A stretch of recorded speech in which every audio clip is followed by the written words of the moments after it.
Hello and welcome to Tell Me Are You Not Entertained or Tell Me RUNE. I'm Andrew, and this week, because of scheduling a vacation yet again, we are pre-recording a podcast. This time on an iPod Touch, like the beginning stages, and I'm joined by one of my longtime best friends, Hefe, aka J-Mart, aka Jeff. I don't know if you want to say your last name, so let's just leave it at Jeff. Go ahead, say hi. Yeah, that's it. That's me. Hi. I've known Andrew since 4th grade, so that's been quite a few years. Yeah, technically, we met in 4th grade. We didn't. Yeah. We didn't hang out till like 5th grade. A year later. Well, you hung around Chris Moore. Yeah. Not Chris Moore. Chris Ramos. Chris Ramos. Just shouting out his name. Sorry. No, I don't care. Nobody's gonna look for him. Nobody listens to this anyways. So, yeah, you hung around Chris Ramos, and then he was there before you. Yes. He was there, I think, in the 3rd grade, and then he started hanging out with Thomas and I. And then that's when we all just hung out, and then Chris went bye-bye. Bye-bye. He got drafted by the FBI to never be seen again. And then we just stuck around, hung out. Yeah. 5th grade, Mr. Murray's class. Imitating Dragon Ball Z on the benches. Oh my gosh, don't get into the Dragon Ball Z stuff. Because I didn't have Cartoon Network growing up. I wasn't rich and fancy like you and Thomas. That's basic cable. It wasn't basic cable because I had basic cable and I only watched Nickelodeon. All of 4 channels. Yeah, I never had Cartoon Network growing up. So I was always designated to be Piccolo. Oh. And I will not deceive you right now. I don't know what words are, but I will not deceive you. And when I tell you, when we were picking people, I was like, hey, Thomas, I don't know what Dragon Ball Z is. Can you help me out and not give me a bad character? And he was like, yeah, that's fine. Don't worry about it. And what he did was, you're going to be Piccolo. Just low ball from the start. Yeah, and I was like, okay, that's cool. I mean, what does he look like? And he goes, again, the truth. He goes, he's a pickle with antennas. And I was like, I think you're going back on our deal of not giving me the bad character. Pretty good description. And then I said, what's his special abilities? And he went, all he can do is a special beam cannon. I was like, all right, already a terrible name, but keep going. And he goes, and he can only fire it once an episode. And I was like, all right, how long is an episode in this relative time to Recess? And he goes, Recess is 1 episode, so you have 1 shot. So I just basically ran around thinking I was a pickle with antennas. Man, that brings like memories of that old playground with all the wood chips. Oh, yeah. The Death Hazard. Is that even there anymore? I don't know. I couldn't tell you. I haven't been down there since sophomore year of college, which was 2012. Oh. So around 5 years. Yeah, that's when we all met up at Flanagan's at one time, right? Flanagan's? Was that freshman year? Yeah, you, Thomas, and I, we met up for Christmas break at Flanagan's. I think that was freshman year of college. Okay. Because I know it was during the college times. Flanagan's? I haven't heard Flanagan's in forever. Flanagan's is delicious. We don't have one up here. Well, it's a southern thing. Flanagan. Well, we're still in the South. It's like a southern Florida thing. Yeah, southern Florida. Nobody... Now you get, like, locals here, which is, I think, better, but Flanagan's is Flanagan's. Yeah. It's just like a Perkins. It's just like a built-in Denny's. It's just like a Duffy's that's just, like, slightly not known. But, yeah, I haven't been there in forever. And then, yeah, I haven't been there in forever, so I couldn't tell you. It was already run down when we were there, so that's true. I can only imagine. My favorite part was the basketball courts when it rained, because then you could see where all the puddles were, and you're like... all the dents in the cement. Wasn't it completely flat surface? Yeah, you're like, I thought it was completely flat. It's like, no, there's a ton of holes and everything. But yeah, so Leilani's on vacation, so while I'm up here visiting Jeff will be filling in, if you couldn't tell. Heyo. So last night... We'll just get down to business, and we'll just branch off from there. Last night, we went and saw Baby Driver. By the way, we're doing this on June 28th. For the 5 people that listen to this. This was June 28th, so last night, we went and saw Baby Driver at Jeff's North Carolinian, whatever you call it, theater. movie theater. Yeah. Just to clarify, it's not actually my theater. It's just the theater that I go to. It's Tinseltown, USA movie theater. Where the Joker decorated it, was the interior decorated with, it was purple and green all over the place. Very vibrant. And, we went and saw Baby Driver. I got a popcorn bucket that looked like Spider-Man's head, and I was literally eating out of his brain. It was a good buy, though. Yeah, it was amazing buy. The dude was trying to get me. He was like, oh, well, if you don't want the popcorn inside, because I really don't care about popcorn in the movie theater. But the guy was like, oh, if you want popcorn in it, it'll be $10. But if you don't want popcorn in it, it's $8. And it's like, just give me the popcorn. Yeah, he was very suave in his words. He got me to upgrade to a medium soda. I didn't even want to, but I did it anyways. Yeah, 40 cents. They always tell you that. I wanted to know what the difference between the medium and the large was, though. That's a good question. Because normally that's how they get you. They'll be like, oh, it's 40 cents to go medium. And then when you go, okay, I'll take a medium, they go, oh, it's only 50 cents to go. So I was like, oh, well, why don't I just do that? But initial thoughts on Baby Driver? Well, let's do initial thoughts going into the movie. You said you had lowered expectations. I had right? very low expectations. What were you thinking Baby Driver was going to be going into it? I thought it was going to be like Drive. Like copy-paste exactly the same thing. Mm-hmm. Just different actors. Yeah, different actors, but the same plot. You know, somebody with a troubled past is driving to get away from their past, and they end up getting deeper into it, and they start killing people, and blah, blah, blah, and, you know. But I will say that I was pleasantly surprised. Yeah. I went in a little too hyped, I think, because, one, I knew the director well. The director-writer is Edgar Wright, one of my favorites. And then, Shrek the Third. And then, the next one was, I liked everybody in it, like John Hamm. I watched Mad Men constantly. Jamie Foxx is always cool with me. Ansel Elgort is pretty decent. Kevin Spacey is who he is. Ansel Elgort. Whatever. I said Ansel Igor. Hansel. Hans.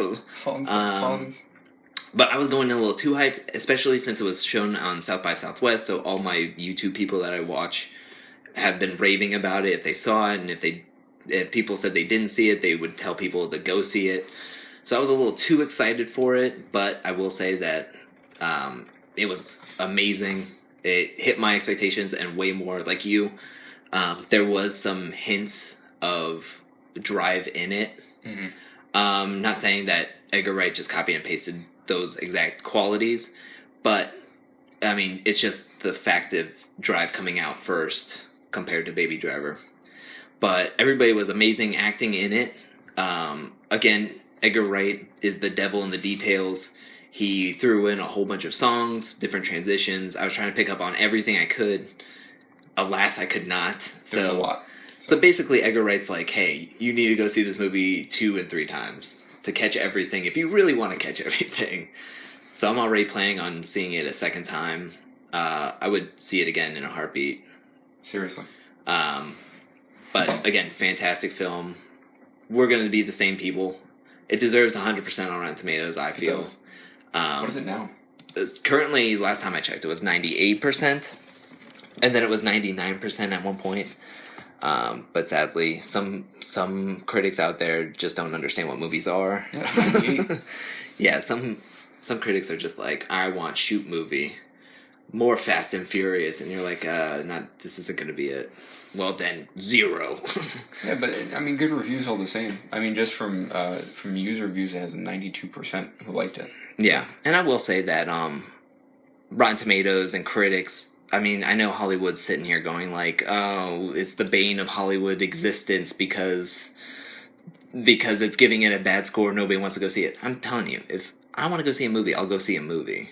It's the fact that movie theaters nowadays is $10, $12 a ticket. Seriously. And it's like, do I really want to go spend $15 to go see Transformers 5? No. Yeah. Now, I will say, your movie theater here, does $5 Tuesdays. Yes. Which is, I would be more apt to go to the movie on Tuesdays all the time. Every week. Yeah. You might as well. I would. This is $5 regardless of movie, regardless of showtime. I think the only exception is a 3D or like that makes sense. The Cinemark XD experience, anything like that. But any movie that's in regular 2D, regardless of how new it is only $5. Yeah, And this is like, and I will say, I was gushing at this movie theater walking up because they didn't have electronic like scoreboards showing what movie times there were. They were the old like signs on the highway where you have to put the numbers in manually with your own hands and like little sticks and stuff. So they had movies stickered and then the times on top of it, and it was just like, oh my gosh, I don't even see Baby Driver up here. And they're just like, oh yeah, we're showing it. It's like Starbucks' secret menu, but for movies. Yeah, right. So to me, it was just a great experience overall. They sold T-shirts. There was a small arcade in there. They had a Spider-Man head popcorn bucket, which, yes, please. Obviously.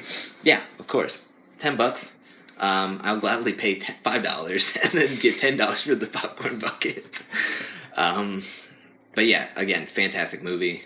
I'm gonna go see it again at least one more time, and you never know. I could be seeing it 3 times in theaters. But it felt original. There were times where you're like, I've seen some of this happen in some movies, but because of the writing, because of the directing, I did feel like it was a little bit more original compared to the rest of the movie theater that's out there. Right. Like, I don't know. I mean, we were talking about it. Transformers 5, we've been hearing garbage about it. Despicable Me, we just saw on Rotten Tomatoes, has a 65%. It's not even out yet. Yeah, and I've read critics say that it's losing its lore. I mean, it's technically the 4th movie, even though it's Despicable Me 3. Yeah. It's the 4th movie. In the Despicable Me universe, it would be the 4th. It would be the 4th one because of Minions. I feel like they should have stopped at Minions. Yeah. They should have made Minions the 2nd one and not even done the second. I can't remember the 2nd one. Do you know what the 2nd one is? Do you know what the 2nd one's about? I think he becomes good. I never saw Despicable Me 2, but I know from the 3rd one, apparently he's given up villainy. And now he's trying to get back into villainy with his long-lost twin brother or something like that. I don't know because, no, he gets fired from being a villain in the beginning of this 3rd one, I read. Does he? I don't even know. I don't know. You gotta check this up because now Despicable Me is like throwing us all off. Who would have thought a simple kids movie would be too like elaborate for us to get our minds wrapped around it? All right, here's the synopsis for Despicable 2, or at least the summary. When Gru, the world's most super bad turned super dad, has been recruited by a team of officials to stop lethal muscle and a host of Gru's own, he has to fight back with new gadgetry, cars, and more minion madness. That tells us nothing. All right, that was super vague. Look up Despicable Me 3 real quick, and let's check out what that... Because I swore I saw something on Rotten Tomatoes saying that he was as tired as its 80s duds. Wow, that is rough. That is terrible. Oh, look at the minions in jail. That's cool. Despicable Me 3, Gru meets his long-lost, charming, cheerful, and more successful twin brother, Drew, who wants to team up with him for one last criminal heist. Yeah, so he did at some point give up villainy. Okay, go to Rotten Tomatoes and read that one, because it sounds like he got fired from being a villain, and that's why he goes and meets up with his brother, Drew, which is spelled just like Gru, but with a D. Yeah, only 3 letters. Keep going down. There we go. Alright, movie information. Blah, blah, blah. The Adventures of Gru, Lucy, and their adorable daughters, Margot, Edith, and Agnes, and the Minions. Too much. We already know this backstory. Yeah, most of it. I guess not. Maybe. I don't know. Yeah, this whole synopsis is nothing but who is starring and who's producing. Yeah. It's a kids movie, guys. Don't be as vague. Okay, Rotten Tomatoes and IMDb. I'm talking to you. I know you listen. You're one of the 5 people that listen. But I mean, nowadays it's just like, see, now I'm like, what do you think? How do you think Spiderman Homecoming is going to do? Because in my other video, I've mentioned that this is the 3rd Spider-Man of the 15 years. In 15 years, this is the 3rd Spider-Man, and the 6th movie, in 15 years. Like, Right. how is that? Because this is technically another reboot Mm-hmm. to go along with the thing. How do you think that one's going to fare? I don't know. I had mentioned earlier at some point that they're just trying to establish the universe that they're going to use for whenever the Infinity War comes out. That's when everything's going to kind of smush together. So I think Tom Holland is going to be in it for the overhaul, or the long haul, whether we want him to or not. I don't know. As far as Spider-Man goes, I think with like the more high-tech suit, I kind of tend to like the more old-fashioned Tobey Maguire age suit where he just kind of sews it himself. Yeah. Has the innate, powers. But then you go with the second one, and I think it's more towards the comics where he can't actually shoot webs out of his arms. Yeah. It's like a high-tension string that he uses and makes himself. I'm not sure which one this new Spider-Man is using as far as his powers go. I don't think it took note of that in Civil War. I think he's going more towards the high-tech era kind of thing. Okay, like the metal string? Yeah. Spider webs? That's what I think. Okay. I don't know too much about it. Yeah. But, I don't know. And this is what gets me about this new Spider-Man. It's like everybody was talking about it, and everybody was like, how many times does Uncle Ben have to die? Well, guess what? Uncle Ben's already dead. We don't have to worry about it. This isn't an origin story.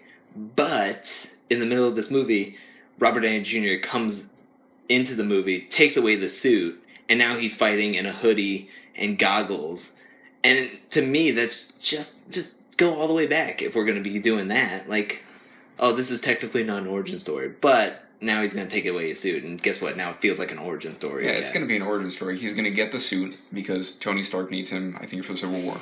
And I'm guessing that this takes place a bit after that. Yeah. So he's going to mess around with the suit, do whatever it is that he's going to do to get it taken away, and then go back to, his hoodie and goggles. But then he's going to somehow miraculously prove himself worthy of the suit and get it back in the end. Spoiler alert, that's the whole movie. Yeah, that's how most movies are. It's just cut and paste, cookie cutter. Yeah. Well, especially superhero movies nowadays. Definitely. It's like, oh, well, Spider-Man can't stop it. Which, again, I feel like they could have just totally done away with this. Like, the next Marvel movie should just be Black Panther, and Spider-Man should just be, like, an add-on in all the rest of these movies. I mean, Civil War was just him being there. Mm-hmm. It was just an add-on. And that was good enough as it was. Yeah, to me, that's it. Just, guess what?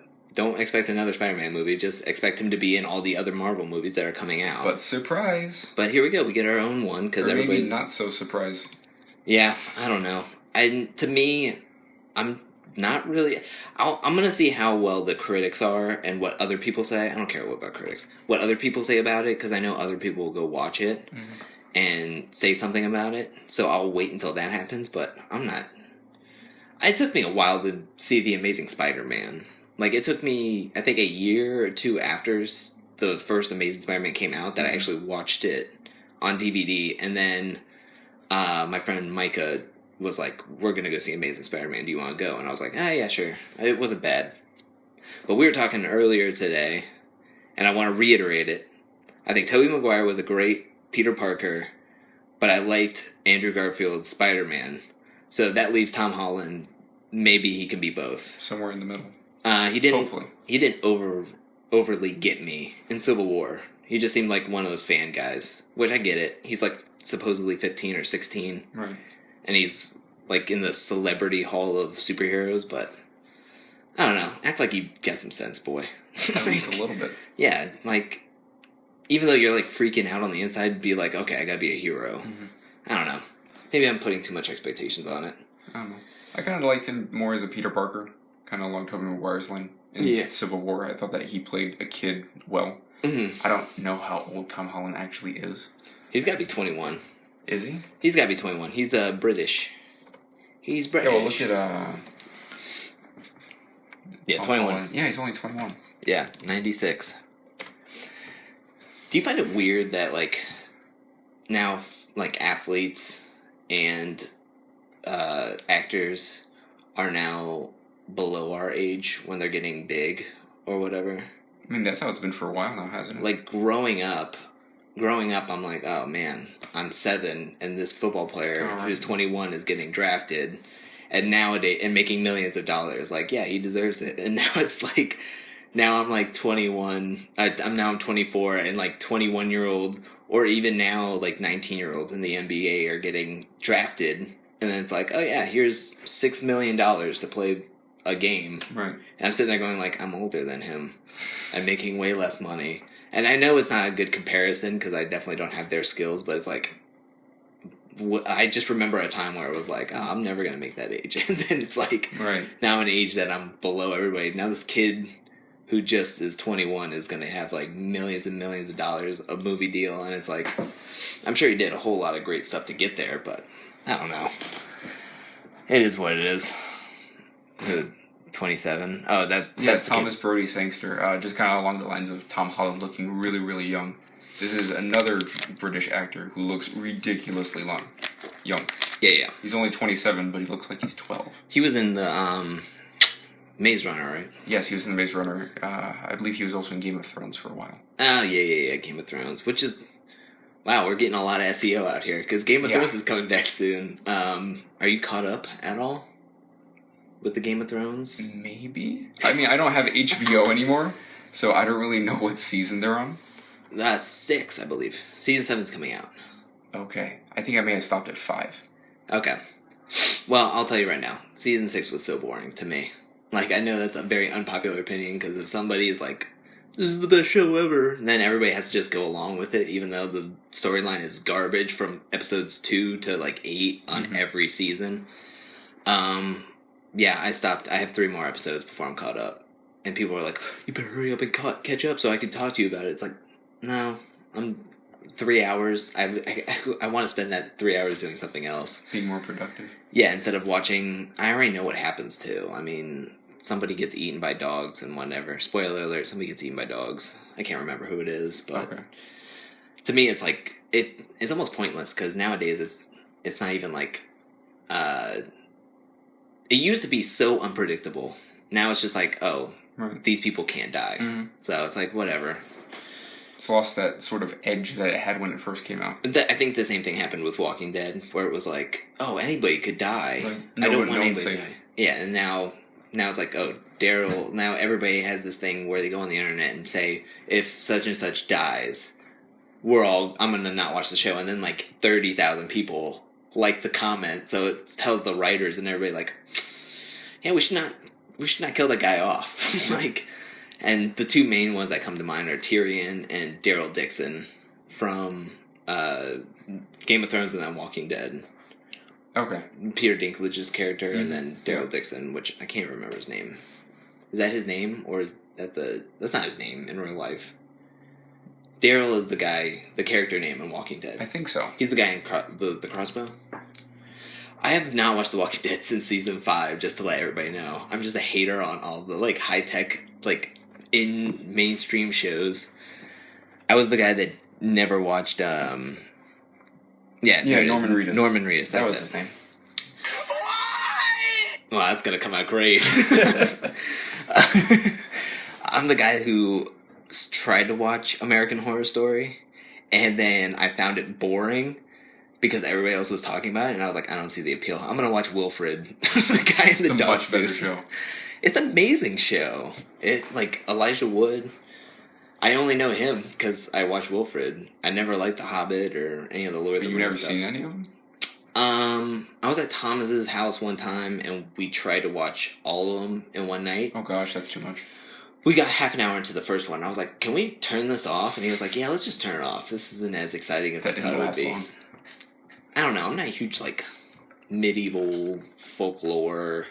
All right. I go to the Renaissance Fair in, like, my normal clothes, and I tell everybody when they're like, oh, who are you there, sir? And I'm like, I'm a time traveler that spent too much money coming here. Hi, my name's Jeff. I work in HR. My name is Jeff. Yeah.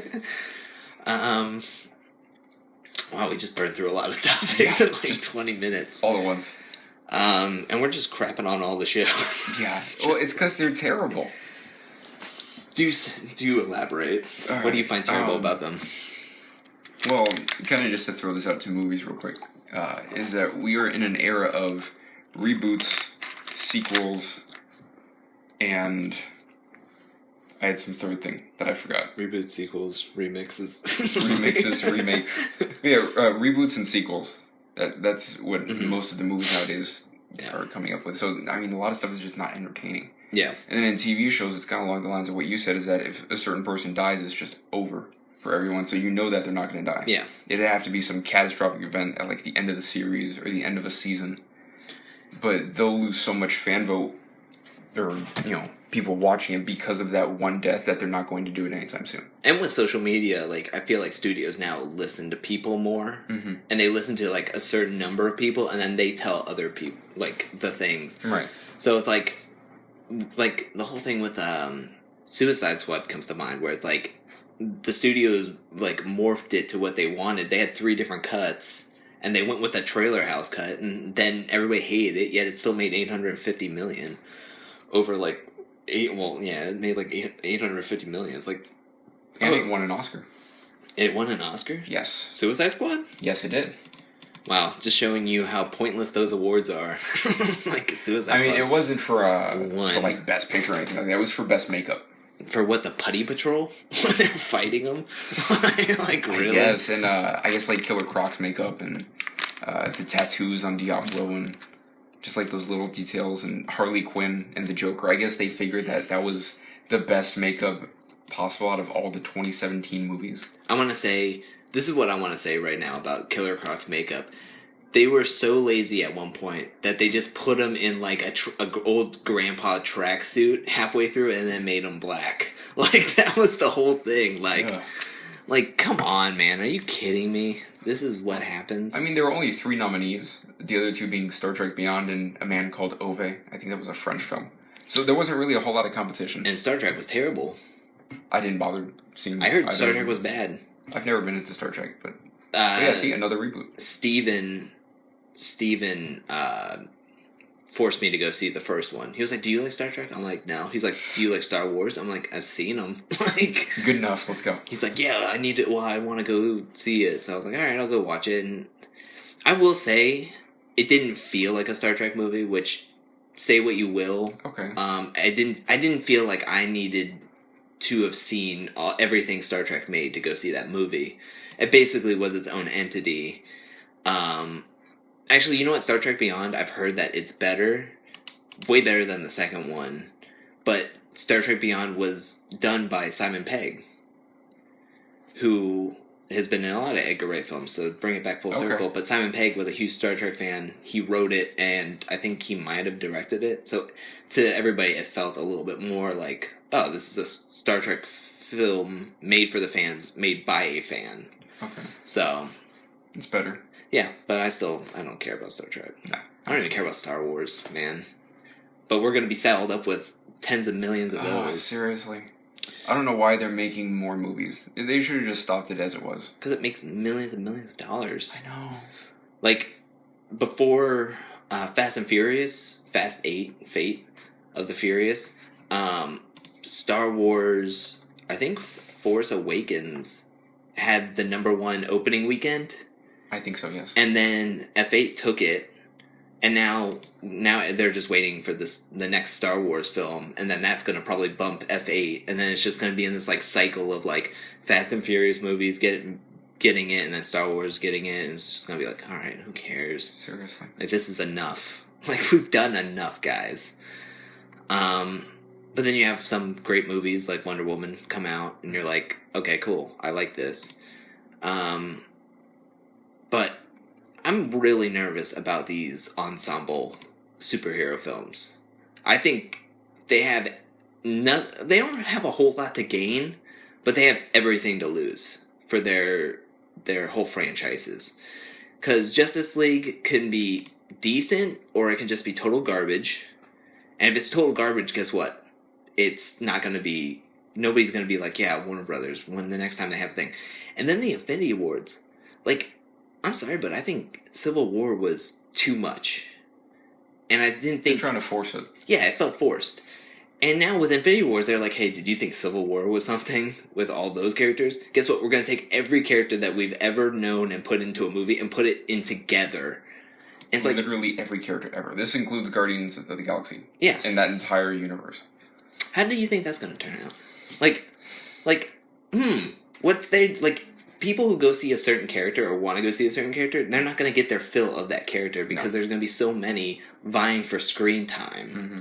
It's like, I don't know. Yeah, I don't know. I think I've seen the trailer for Thor Ragnarok. I think this is Thor's third movie. Mm-hmm. And at some point he gets his head shaved and he's like in some space gladiator arena, and I think that's how they're going to sort of get Guardians of the Galaxy into that universe. Yeah. At least that's what it seems like, because it's of the same sort of style of like really flashy everything futuristic that Guardians of the Galaxy has, but now they're kind of like shoehorning Thor and the Hulk into there too. Yeah, and this is how they're saying where Thor and like the Hulk were during Civil War, and that's where that throwaway line of really, you know where everybody is? Where's Thor and Banner? And then Captain America can't say anything because they're apparently in space fighting each other, right? As galactic Russell Crowe, galactic gladiator. Are you not entertained? And roll credits. Yeah, but I've seen that trailer about like 3 or 4 times because I keep going to summer movies for some reason, and I keep seeing the trailer and I'm like, yeah, you know what? I'm excited for it. It looks kind of different. It does have that Guardians of the Galaxy kind of theme, and I hope it's better than Guardians of the Galaxy 2. But then again, it's a third movie. It's true. So it could be utter garbage. See, just more sequels. That's all it is. But going back to where I have a problem with TV is TV's just gotten boring. And to me, I think people are putting it into a category where they're like, if it's more boring, that means the writing is that much better. And it's like, no, I don't think so. So I was listening to Smodcast, shout out to Kevin Smith. He was talking to Matt Myra from Nerdist, and they were talking about Cheers. And they talked about how the opening to Cheers, the pilot episode, you learn a good amount of information about all the patrons in the bar and the regulars in under 4 minutes. Like, there's 2 sentences that just add up a whole bunch of information right away, and you know a lot of the people, and it already establishes what people are and what their personalities are, and it keeps going.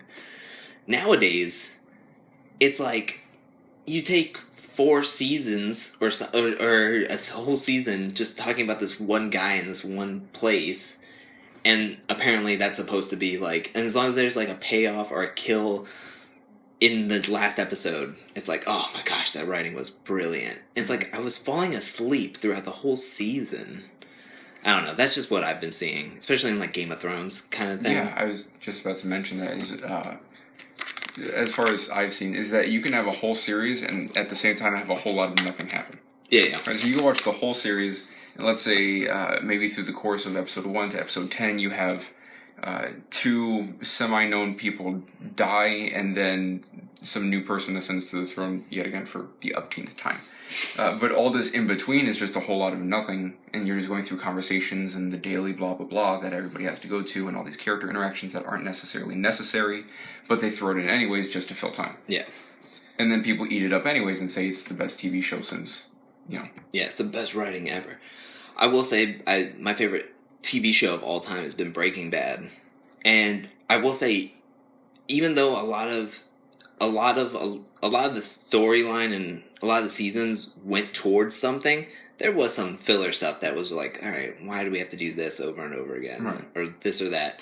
But realistically, it went towards something. With Game of Thrones, like, again, we're just banging on Game of Thrones, but it's like, there's so many characters and so many different places and so many environments that I'm like, I'm getting lost in characters that come in that are new, people that are dead, who's related to what, and I'm just like, and then the whole predictability thing. Jon Snow was dead, but guess what? He's not. Like, literally dead. Yeah. Like, not like, oh, maybe he's dead, he kind of got, killed off screen. No, like, literally dead. Like, his cold, dead body's lying there on a table. Yeah. But yet here he is walking and talking and breathing. Yeah. And making money, apparently. Yeah. So to me, it's just like, okay, so now we can kill anybody, but they'll probably come back. Right. If they're popular enough. But just because George R. R. Martin has talked about it, all men must die or something, or all men die, whatever the quote is. Something along those lines. So end of the final Game of Thrones season, everybody's gonna die series. Everybody's gonna die. Whatever season they decide to make that. I think there's only 2 more seasons left. Okay. But they're like half seasons. So there's 2 half seasons left. Yeah. So they drag it for 2 more years while they make 4 new spin-offs of Game of Thrones that are coming out. Why?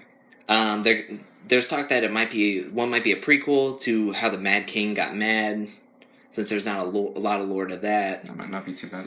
That wouldn't be too bad as long as they keep it, I think, scaled down. We don't need to know where everybody's going. Another one might be Ned Stark. Okay. Because he dies off in season 1. Spoiler alert. Yeah, if you're at this point, you haven't seen the first season, or if you haven't heard of the first season through the widespread web of the internet, there's a problem. Yeah. So they're talking about maybe another spinoff being Ned Stark. But who knows? I'm not going to watch half of these. Like, to me, it's just garbage. But it's TV shows. It's just TV shows nowadays. And even the ones on cable are the same way. With HBO and Netflix, they basically have the command of the platform they're on. HBO basically, depending on who's watching it, they can make a show go as long as they want it to.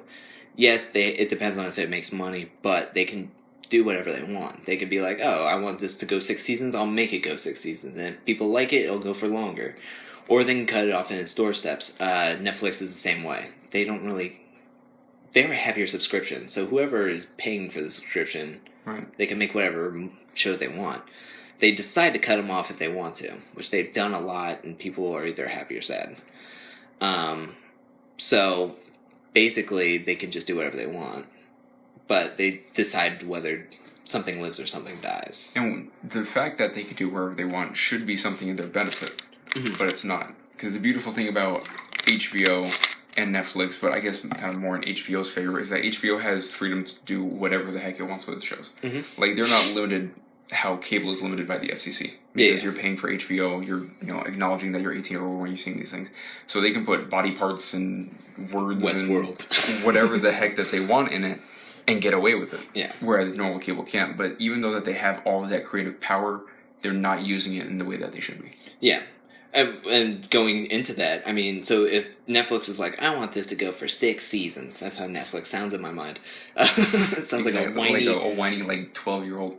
So he's like, I want this to go for 6 seasons. So basically, they can have the story go for as long as they want, with the episodes going as long as they want. And the story can progress how slow or how fast they want it to go.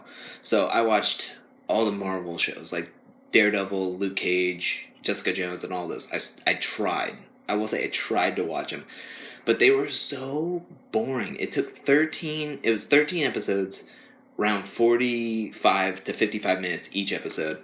And each episode was just like so long-winded. And I'm like, what is the point of how long-winded this is? Daredevil, to me, at a certain point, made me yearn for the Ben Affleck Daredevil movie. Because it was only 2 hours. And it was just done. It was a wrapped up thing. And I was just like, I want to hear Evanescence. And just see Colin Farrell do his weird accent. Oh, that was terrible. Say what you will. I thought it was great. That was terrible. Wake me up! There's so many Evanescence songs. They just bought the whole catalog. Yeah, just put the whole album to the song. This is the new soundtrack. Evanescence the musical, aka Daredevil. But yeah, it was just so long-winded, and Jessica Jones was so whiny, and so, bleh. Like, it was just, I don't know.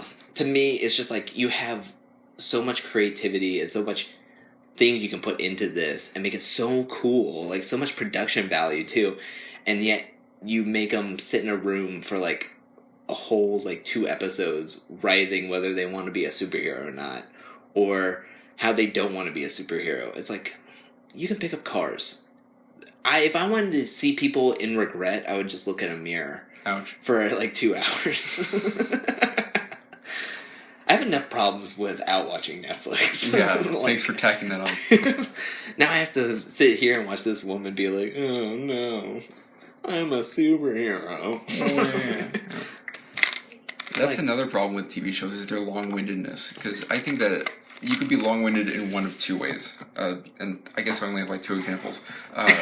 Yeah, that's all I know. Example A and B. I used to, way back when in the day, watch The Vampire Diaries. Okay. And I was kind of a fan of that, but at the same time not. But it was entertaining all the same. That's fine. But then they made Did you hate watch it? No, I didn't hate watch it. Okay. I got tired of it, which is why I stopped watching Yeah, it. Makes sense. But in The Vampire Diaries, I mean, there's all these vampires or whatever, but then there's these things known as the originals, and they were like the original family of vampires, and everybody stemmed from them. So they ended up getting their own show because I guess everybody was so infatuated with them and didn't really know a whole lot about them. Okay. So we get this whole nother show called The Originals, which I started watching for a brief period of time. Okay. Alongside Vampire Diaries. Gotcha. And in The Originals, it was, like there's this one like really big baddie. I don't even remember names, it's been that long. But I'm just kind of talking about the general outline of how the TV show works. So there's this one big baddie, and then they're going through all this stuff in a season, and then they kill the big baddie. Everybody's happy, the day is saved. Then a new season comes up, and like some ancient, bigger baddie comes up. Rinse and repeat. And they're doing this for 4 or 5, however many seasons there are right now, that there's this one giant threat.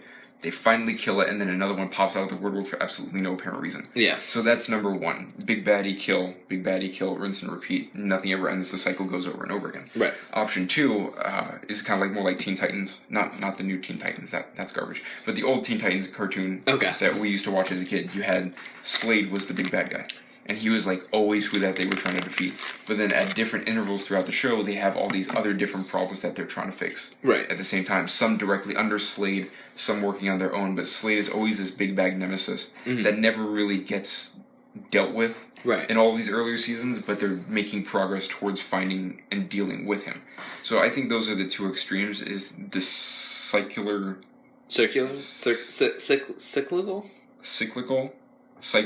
Yeah, whatever that word is, it goes in a cycle. You have goes that in a for circle. one thing, and then you have this other one where you have this big bad guy who's never really truly defeated, only made progress towards. Right. And I think that shows are choosing either one of the two. Like I don't know how these Marvel ones are. Like the only villains I know from the Flash are Captain Cold and Reverse Flash. And the only reason I know that's because and he goes super slow, right? But I've never seen the Flash, right. The show, so I don't know which of those two categories it would fall in. Mm-hmm. Like, is there just like one really big bad guy that they're always having to deal with, or is it just a constant slew of threats popping out of nowhere just to keep the story running? I have no idea, but that's a really good point because, I mean, I almost think when you were talking about the one where they kill the bad guy and then it comes back to another season and there's another one, it reminded me of Dexter, another great like Showtime show that everybody loved. Really fantastic premise. Really thought it was like original, but going back and I was thinking about rewatching it and stuff, it was just that. It was, I kill bad people. I'm a bad person myself, but I kill bad people, kind of like Robin Hood, but with lives. Yeah, like an anti-hero thing. Yeah, but every season there was a bigger, badder person that was killing people, and he had to kill that person, and throughout the whole season, he's just getting to that point of killing him, and that's when.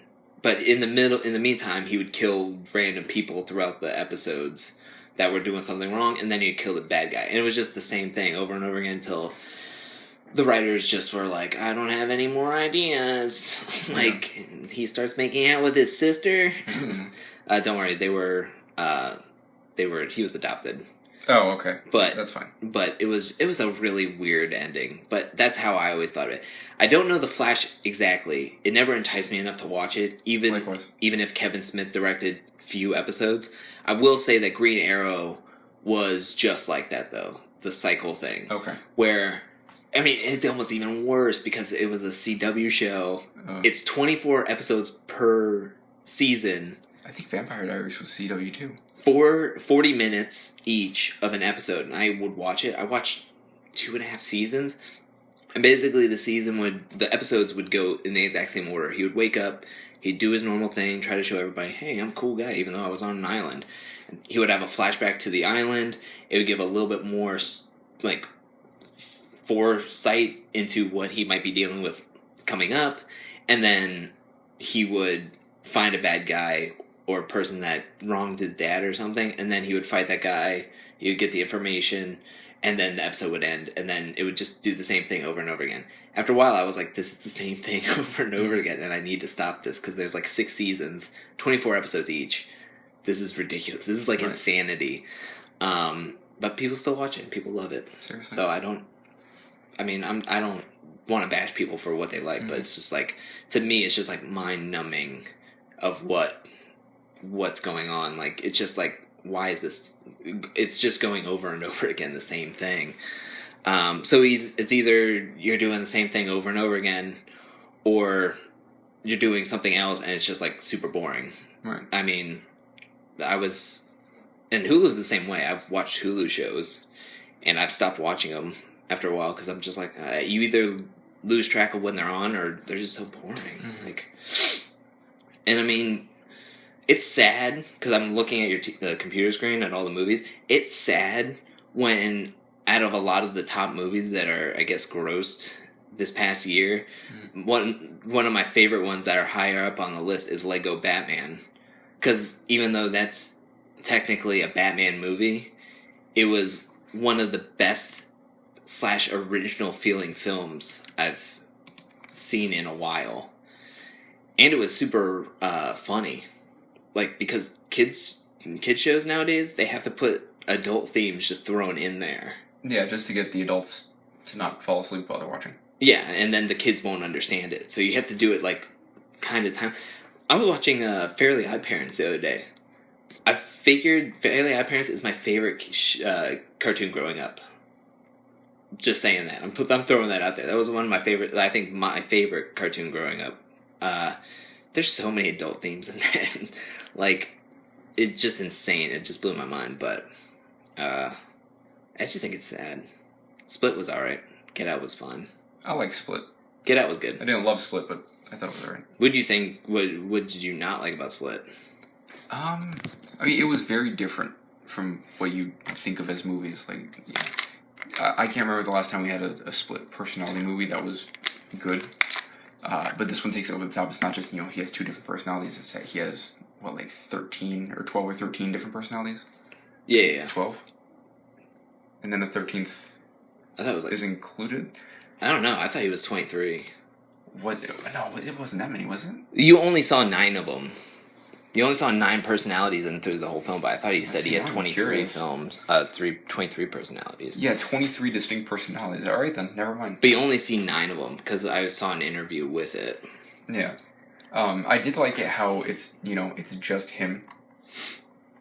I mean, he's playing all these different personalities. It's not different people voicing different personalities. It's the same actor. Each personality is distinct, not only in its voice, but also in its mannerisms. I thought, he handled it very well. I couldn't think of another actor that could do it that well. One thing I didn't like was the ending. It just seemed kind of weird. Because it's going to be another... it set it up for a sequel. Well, it's going to be mixed with Unbreakable. Okay. Which is another M.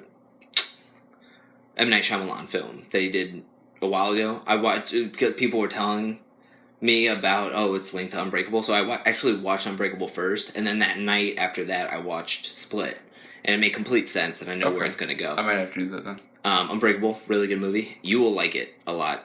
But what I loved about Split is that it had a feel. It had a really well-known director with a well-known actor, 2 well-known actors, I would say.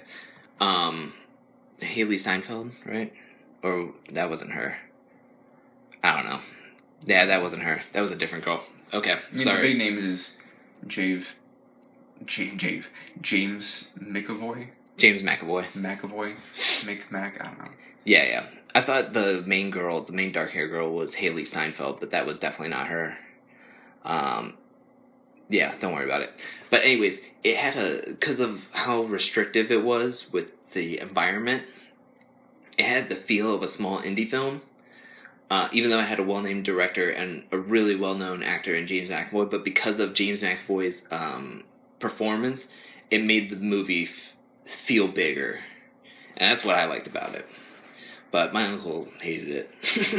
He was like, it was weird. Yeah, it's not for everybody. That's for sure. But another thing I liked about it was the storytelling. I thought it didn't like just bombard you with, like, out of the blue, just, like, out of left field, taking 20 minutes in the middle of the film just to give you expose, just on this person or that person. Like, throughout the film, it gives you little tiny clues throughout without taking you completely out of the movie feel. And to me, it just sucked me in. So, I thought it was really, really well done. I don't know how it is the same with people who like this movie also like, I thought it was like, if you like this movie, you might also want to check out. I was like, I don't know how it's the same as Deadpool. Like, or Passengers. Passengers wasn't too bad. It was actually horrible garbage.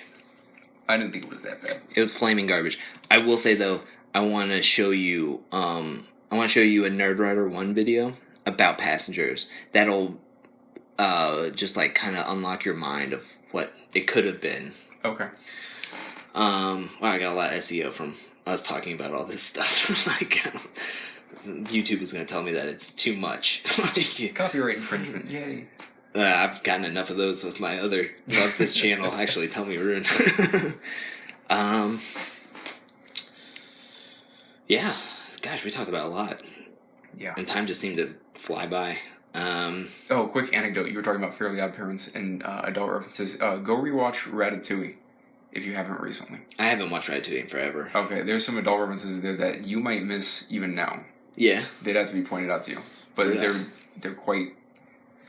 Mm-hmm. What's the word? Strong. Oh, really? Assuming that you know what they're like talking about. higher adult, kind of? Like dirty humor, kind of. Oh, sweet deal. Yeah. That's my favorite kind of humor. It's the only kind of humor that matters. Yeah, I just don't think we're getting those anymore. Like, no, not in the way that we should. And I think it's sad. Gosh, that's gonna be so great on that recording. Why? I will say, I think it's very sad that we have to look towards, like, kid comedies and stuff for smart, quote unquote smart, funny, witty comedy. Witty comedy is hard to come by. Because, I mean, I saw Baywatch and that was the worst. Oh, no, that's the exact opposite. Worst movies I've seen in a long time. And it's like, all these comedies are just going towards the party scene and not funny anymore. They're just throwing anything at the wall. And it's almost like, okay, so it's kind of like if you haven't seen Popstar, right? Never Stop, Never Stopping. Yes, I have. You've seen it? Mm-hmm. So basically that movie is essentially what comedies are nowadays. They just take a ton of jokes and they just throw anything at the audience. Like, every minute there's like 2 or 3 new jokes.